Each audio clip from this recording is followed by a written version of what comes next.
विभीषण जी महाराज जिन पायन के पादुकनि भरत रहे मन लाई, ते पद आज विलोकि हूँ इन नयन अब जाय। आज राम जी से मिलने श्री विभीषण जी महाराज चले और विभीषण जी जब पहुंचे तो सुग्रीव ने कहा, कह सुग्रीव सुनौ रघुराई, आवा मिलन दसानन भाई। रावण का भाई आया है, भेद हमारे लेने सठवावा। कोई भेद लेने आया। राम जी ने कहा, सुग्रीव क्या हमारे और आपके बीच में कोई भेद है? बोले नहीं। क्या हमारे और हनुमान जी के बीच में कोई भेद है? नहीं। जब हमारे और आपके बीच में कोई भेद है ही नहीं तो भेद लेगा क्या? भेद होता तो भेद लेता, भेद लेगा क्या? अब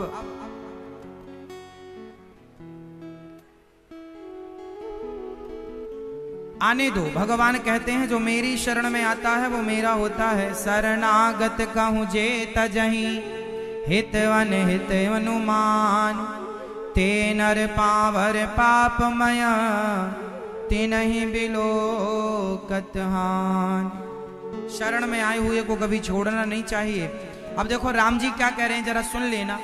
कोटि विप्र बध लागहि जाहु, आय शरण तजहु नहीं ताहु। करोड़ों ब्राह्मणों की हत्या करने वाला हत्यारा भी मेरी शरण में आ जाए तो मैं उस हत्यारे को छोड़ देता हूं, क्योंकि मेरी शरण में जो आता है मैं उसके दोष अपराध नहीं देखता कि वो कितना बड़ा अपराधी है। सन्मुख होहि जीव मोहि जबहि, जन्म कोटि अघनासहि तवहि।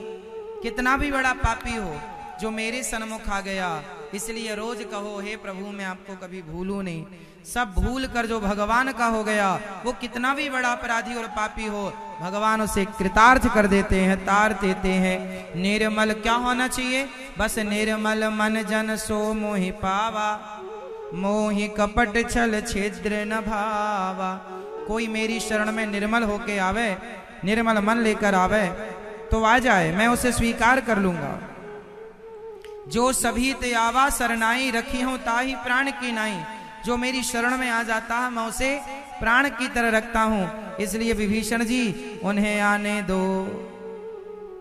तब तक विभीषण जी आए और जब आए तो नाच दसानन कर में भ्राता, निश्चर वंश जन्म सुर त्राता। मैं दसानन का भाई, श्रवण सुजस सुन आयहूं, प्रभु भंजन भववीर। त्राहि त्राहि आरति हरण, शरण सुखद रघुवीर। चरणों में गिर पड़े विभीषण जी। अस कही करत दंडवत देखा, तुरत उठे प्रभु हरस विशेषा। दीन बचन सुनि प्रभु मन भावा, भुज विशाल गहि हृदय लगावा। भुज विशाल, राम जी की भुजाएं इतनी विशाल हैं कि शरण में कोई भी आ जाए, यदि निर्मल होकर आया है तो राम जी की भुजाएं सबके लिए खुली हैं, सब समा सकते हैं। पूरी सृष्टि निर्मल हो जाए तो पूरी सृष्टि राम जी की भुजाओं में समा जाए। ऐसे परम कृपालु भगवान श्री राम अनुज समी अनुज सहित मिली ढिंग बैठारी। ढिंग बैठारी मतलब मेरे ढिंग बैठ जाओ। ढिंग मतलब गांव की भाषा है। ढिंग, मेरे ढिंग बैठो मीन्स मेरे पास बैठो। मेरे ढिंग बैठो मतलब ढिंग बैठो, है ना। मेरे ढिंग बैठ जाओ मतलब ये गांव की भाषा आज भी प्रयोग में होती है, पास बैठ जाओ। अनुज सहित मिली ढिंग बैठारी, बोले बचन भगत भयहारी। कहु लंकेश सहित परिवारा, कुशल कुठार बास तुम्हारा।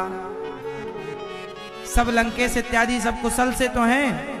विभीषण जी ने कहा, खल मंडली बसहु दिन राती, सखा धर्म निभाहि के ही भा। हम दुष्टों के बीच में रहने वाले आपसे संबंध कैसे निभेगा? भगवान ने कहा, विभीषण जी अब सब छोड़ दो कि तुम किनके संग रहते थे। जब लगी कुशलन जीव कहूँ सपने हूँ मन विश्राम। जब लगी भजत न राम कहूँ शोक धाम तजिका। व्यक्ति को तब तक शांति नहीं है जब तक वह अपनी कामनाएं अपनी इच्छाओं को छोड़कर प्रभु राम की शरण में नहीं आ जाता। विभीषण जी राम के चरणों में प्रणाम करके उनके पास बैठकर उनका दर्शन करके परम शांति का अनुभव करते हैं और बड़े प्रेम से दोनों में संवाद हुआ, दोनों में बातें हुई, अद्भुत चर्चा हुई। विभीषण जी का परिचय हनुमान जी ने करा दिया था राम जी से और हनुमान जी बैठे हैं, राम जी बैठे हैं, आगे क्या करना हो उस पर चर्चा चल रही है।